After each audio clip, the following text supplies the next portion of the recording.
Eh, hemos estado escuchando en los últimos meses y en los últimos días sobre todo porque se ha intensificado mucho una cosa que se llama reforma eléctrica.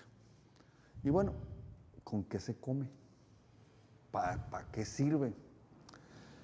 Invitamos hoy a el buen amigo don Joaquín Rodríguez Béjar, que podemos decir que es uno de los expertos más calificados aquí en el estado sobre el tema, porque pues, ¿cuánto tiempo trabajaste en 30 CFE? años. 30 añitos en CFE nada más. Y lo invitamos, Conrado, para que nos ayude a entender, así a nivel de cancha, como decimos aquí, de qué estamos hablando, de qué se trata esta reforma eléctrica, cuál es la postura del gobierno, para dónde vamos, en qué nos va a beneficiar o en qué nos va a perjudicar, si debemos de preocuparnos por algo o debemos de estar optimistas. ¿Cómo se come esto de la reforma eléctrica, don Joaquín? Bueno, el asunto de la reforma eléctrica yo creo que es una cosa sustancial para el país, sustancial para el país. Lo que pasa, como yo veo el problema, yo no soy muy experto en las cosas políticas y eso, pero como lo que yo vi, porque yo lo viví desde adentro. Es decir, yo soy un producto de la Comisión Federal de Electricidad, soy hijo de la Comisión Federal de Electricidad porque mi padre trabajó en la Comisión Federal de Electricidad. Yo crecí en una planta termoeléctrica en Guaymas. Salí, estudié y al otro día que terminé la carrera me vine aquí a trabajar a la planta donde viví yo de niño y empecé a trabajar ahí. Trabajé como ingeniero instrumentista, y llegué a ser gerente regional de producción de Noroeste. Es decir, fui el responsable de la generación de energía y la transmisión de energía en los estados de Sonora, Sinaloa y las Bajas Californias. Y nos tocó todo ese proceso. Podría decir yo, la generación de mi padre fueron los que hicieron la comisión. Nosotros fuimos los responsables del crecimiento de la comisión y a nosotros, frente a nuestras narices, fue cuando se vino el ataque, pues por ponerle una etiqueta, ¿no? Porque para hablarlo en términos generales, hubo un exceso de capitales con la cuestión del petróleo en el mundo y fue cuando vino el neoliberalismo. Es decir, empezaron a buscar dónde metían esos capitales. Se dieron cuenta de que la energía eléctrica era un negocio, pero no nada más aquí, en todo el mundo. Así como estaba estructurado el país, estaba estructurada Italia con la ENEL, que era el Ente Nacional de Energía Eléctrica, estaba estructurada Francia con Electricité de France, que era del Estado, estaba Inglaterra con la Central Generating Board en Inglaterra, estábamos nosotros en Comisión Federal de Electricidad y decían, pero los gringos son particulares. No, son particulares, nada más que los norteamericanos concesionan territorialmente, le dicen, por ejemplo, a la Arizona Public Service, esto que está aquí es tu frontera. Y ahí nadie genera, transmite y distribuye más que ellos, exclusivamente ellos. Lo mismo es la San Diego Gas and Electric y lo mismo es muchas compañías que hay en Estados Unidos, N.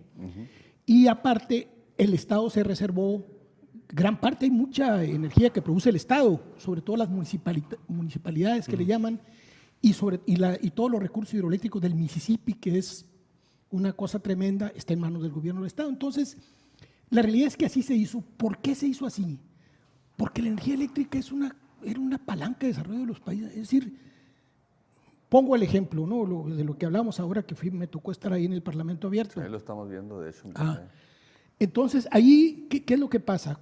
La energía eléctrica empieza a desarrollarse en el mundo en tiempos de don Porfirio Díaz, a finales digamos en la plenitud del porfiriato. Y don Porfirio Díaz lo identifica rápidamente como un servicio público y lo concesiona básicamente a extranjeros. Y hay prácticamente tantas compañías como ciudades importantes había en el país. En cada ciudad, yo tengo memoria de eso de chamaco, que estaba la vitamínica y ahí había una plantita, había un dueño que era un americano y ese le daba ahí servicio a la gente, un cochinero que tenían ahí. Y así eran todos los. Entonces, el país empieza a crecer y la energía eléctrica empieza a ser un motor de desarrollo. Entonces, curiosamente es un sonorense el que decreta la fundación de la CFE, el general Abelardo Rodríguez, pero quien hace efectivo ese decreto en el 37 es el general Cárdenas. Pero él basado en el decreto de fundación que había elaborado el general Abelardo. Entonces, cuando él decreta, dice, hagan un sistema eléctrico nacional. ¿Qué quiere decir eso? Hay que ver qué recursos tenemos, hay que interconectarnos para tener respaldos y empieza. Y así empieza a desarrollarse la comisión en sistemas semi-aislados ya, ¿no? Aquí fuimos Sonora, Sinaloa, todo lo que están los recursos hidroeléctricos de Sinaloa y de Sonora, el Novillo, el Bachiquelmocúzari, Sanalona, Comedero, Bacurato, todo Sinaloa, y se hace un sistema interconectado importante de los primeros, que interconectaba Sonora, Sinaloa, era una red de más de 1000 kilómetros. se hace el sistema de Iztapantongo, se hace el sistema de Grijalva, y poco a poco, oye, ¿cómo nos vamos a hacer? Y en el transcurso de casi 50 años, el país logra tener un sistema eléctrico fuerte, bien fundado, que cubre prácticamente todo el territorio nacional y le da servicio al 98% de las gentes. Porque nadie, el que tenía su changarrito, pues no le preocupaba. Si había luz en Guadalajara, no le preocupaba, si no había en Empalme, pues. Totalmente. Él era su negocio. Entonces, eso es lo que hizo la Comisión Federal de Electricidad, pero lo hicieron todos los países del mundo. Cuando llega se dieron cuenta que era un negocio, entonces llegan y dicen, bueno, le queremos entrar, pero ¿entrarle a qué? Pues si ya tenemos. Y empezaron primero con aquí fuimos testigos, porque el primer experimento que yo recuerde, fuimos prácticamente conejillo de indias a nivel nacional. Empezó a hablar de una planta que le llamaban el Trinational, que se iba a construir en el predio de Rosarito, ahí en Tijuana. Me parece, si mal no recuerdo, eran capitales ingleses, americanos y canadienses asociados. Todavía no se modificaba ni la ley, lo hicieron por sus pistolas. La Sempra Energy, ¿no? ¿Cómo se llama la planta? El que está ahí es Rosarito, ahorita la de nosotros, ¿no? Y bueno, digo la de nosotros, la de SFE, el campo geotermoeléctrico de Cerro Prieto, que fueron recursos naturales muy importantes. Y luego, después, pusieron ya con los particulares las plantas que están a la salida de Mexicali, unas 2 centrales muy grandes de ciclo combinados, no recuerdo qué capacidad tienen. Pero nos fueron quitando todo ese mercado, fueron metiéndose al negocio. Entonces perdimos el control. Mucha gente habla y dice, es que la comisión genera con energía sucia. Y dicen, el sol, y sí, pues el sol es muy bonito. Y el viento también es bonito. Nada más que el sol sale de día y se mete de noche. Y entonces yo tengo una planta que produce una cierta cantidad de energía, pero me la da en la mañana y en la noche, ¿cómo le hago? Pues si la demanda se mantiene. Entonces hay que tener un respaldo. ¿Quién paga ese respaldo? Pues nosotros, el pueblo mexicano, la Comisión Federal de Electricidad. Y si la planta se para, ¿quién va a entrar en la emergencia? Pues nosotros. Y todos esos servicios que cuestan mucho dinero, estos cuates llegaron a disfrutarlos porque se los dieron.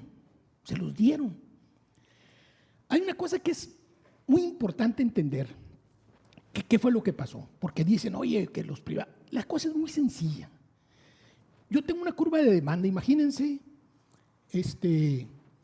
para hacerlo muy sencillo, de que vivimos en un país donde hay poca industria y entonces en la mañana pues todo el mundo está dormido, en la noche la carga es muy baja, sale el sol, empiezan todas las actividades comerciales y empieza a subir la carga, llega un pico y en la noche otra vez. Eso podría traducirse en el año verano, invierno, verano, y así sucesivamente. Pero el chiste es que yo empiezo, y el famoso despacho o el mercado, que después lo convirtieron en un mercado, es cómo cubro esa demanda, con qué plantas la hago.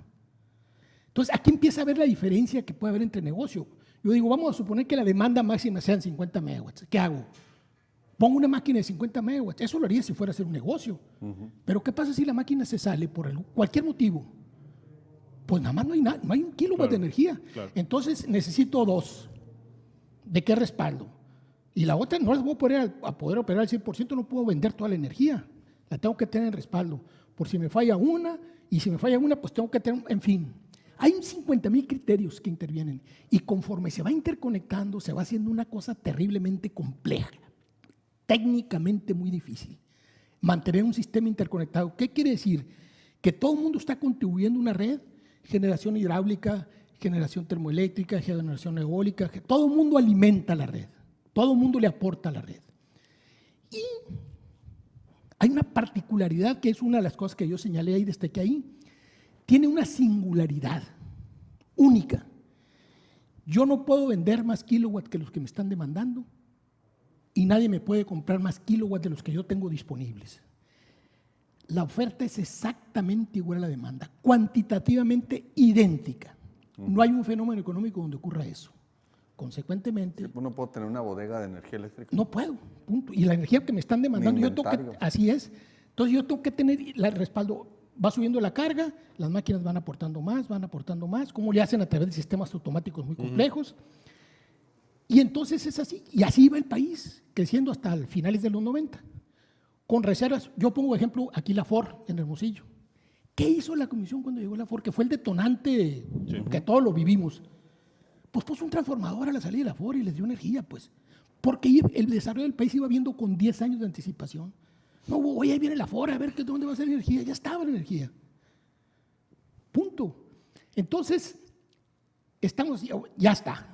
Y un día llega, porque yo lo que comenté en el Congreso es que yo les vengo a platicar una historia. Le dije, es la historia de una pregunta que yo le hice al director de la comisión, cuando nos citó a todos los gerentes para informarnos que iba a establecer un mercado de energía. Un mercado de energía con particulares es un negocio, porque era muy conveniente para el país. Y yo le dije, oiga, ¿y a título de qué? Va a ser un beneficio para el país si le vamos a meter al costo del kilowatt hora un componente de ganancia, de lucro, porque ese capital no va a venir de Oquis, va a venir a ganar dinero. Claro. Y ahorita esa componente no la tiene porque la comisión no está hecha para ganar dinero. Era electricidad para el progreso de México, es decir, operaba sin ganancias. Entonces, como comenté, estaba cubierto y todo con un plan de 10 años. Entonces, dice, y yo le dije, ¿y cómo van a participar?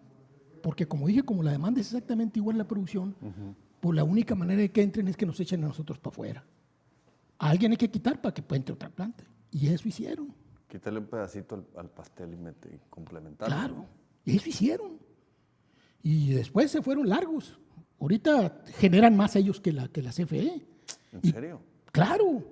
Y entonces ahorita el presidente de la República Iniciativa tiene una cosa que yo la señalo, se pasa de bueno, porque les está dejando todavía el 40 y tantos por ciento, 47 me parece por ciento de la generación estos cuentos. Yo digo, ¿a título de qué? Pues bueno, pero en fin, así está la reforma propuesta y eso es lo que se está votando. Entonces, necesitamos, ¿qué pide la reforma? Aparte que incluye lo de litio, que no soy experto yo en la materia. Sí, pero claro, se incluye lo de litio. Incluye lo de litio, pero aquí se trata de retomar el control. Es decir, convirtieron un servicio público que garantizado de buena calidad en un negocio. Nosotros no queremos que sea negocio, punto. No está hecho para que gane nadie, está hecho para que ganemos los mexicanos. Porque como decía, conforme se va cubriendo la demanda, ¿cómo se despachaba la energía? ¿Quién la despachaba? Se despachaba en automático, a través de un sistema computarizado que le iba diciendo a cada planta tú esto, tú esto, tú esto. Tomando en cuenta que todos los factores que entran ahí, la eficiencia de las unidades, el costo de los combustibles, los costos de operación, las restricciones que tiene la red, los pronósticos de lluvia, el almacenamiento de las presas, 50,000 cosas que intervienen. Y eso era lo que definía cómo se iba integrando la curva de demanda. Porque hay una hidroeléctrica, esta termo que se meta a esta, para que el kilowatt hora que anduviera en la red era el kilowatt hora que le convenía a la nación. No para que gane Topolobampo y pierda Chiapas, ni para que... Es el que le conviene técnicamente a la nación. Es el kilowatt más seguro, de más calidad, más económico para el país. Don Joaquín, sí. Le voy a hacer una pregunta bien concreta. ¿Qué me va a pasar a mí como usuario si esta reforma no se lleva a cabo como la está planteando el presidente? Si esta reforma no se lleva a cabo, vamos a, evidentemente... ¿Voy a pagar más cara la luz? ¿O es posible que se detenga el crecimiento? Sí, definitivamente la luz va a ser más cara porque la luz ahorita tiene un componente de utilidad que no existía. Ahora también vienen esos capitales, voy a poner un ejemplo. Nosotros en los tiempos ahí las unidades se amortizaban a 20 años de servicio. Estos cuates en 10 años recuperan sus capitales, porque aparte no nada más es la ganancia, sino que hay que recuperar el capital, pues, o sea, son dos cosas, ¿no? Sí, y hay muchos esquemas de financiamiento. Yo me recuerdo que a mí me gustó, que fue el de Topolobampo, así se hizo la ampliación de Topolobampo. Llegaron, le prestaron el dinero a la comisión, se construyeron las plantas, nosotros los asesoramos en la construcción, en la puesta en servicio, en todo, pero nosotros les pagamos su capital. En 10 años se fueron para su casa, ahí está la planta, seguía siendo de la nación. O sea, hay que sacarlo del negocio. No es un negocio, no se puede manejar como un negocio. Los ejemplos son tremendos. Ahí está Enron. Enron fue de los primeros mercados de energía que se hizo. Estos cuates, no recuerdo las cifras exactas, pero se multiplicaron como por 30 veces el costo del kilowatt hora. Porque una vez que es un negocio que está en los capitales, se presta a 50,000 trampas. Como le pagan, van cubriendo la demanda. Y van entrando, en teoría, las energías más baratas, ¿no? Que la solar. Teorías económicamente, porque estos cuates todavía metieron la ley que no son los costos totales los que entran más baratos, sino los costos, ¿cómo le llaman ellos? Marginales o algo así. De manera tal que dice, no consume combustible porque el sol lo regalan. Sí, pero hay que amortizar el capital y ellos tienen una tasa de recuperación muy fuerte y esa componente entra ahí, nada más que esos no entran los puros costos de combustible. Entonces, ¿qué hacían? Porque está grabado eso, hubo gente que metieron a la cárcel en Estados Unidos. Sí. Es decir, ya que va la demanda, entonces, oye, pues para que nos salga el día, ¿no? Dile a una máquina, dices que se dispare, sácala, le falló el condensador, sácala, y mete una más cara. Porque al último, al final del día, a todo mundo le pagan con la más cara, a todos. Ese es el chiste del mercado. Entonces, en pocas palabras, ojo con el tema que parece un tema complicado, lejano, que la teoría, en este caso del presidente de la República, y apoyada aquí por don Joaquín que nos está comentando, es la generación y la distribución de energía eléctrica no puede ser un negocio. ¿Por qué? Porque en la lógica de mercado pues, es distinta a la lógica del servicio. Y nos va a ir muy mal, en este caso, si se rige por la lógica de mercado. Yo entiendo mucho lo que comenta don Joaquín y en parte entiendo que en México todavía tenemos una fuerte complicación para comprender la realidad económica. Que sea un servicio público no quiere decir que no sea un bien económico. Claro. La energía, el transporte urbano, la salud, la educación, son bienes económicos. Cuesta tenerlos. Claro. Y el costo no lo podemos eliminar de la realidad.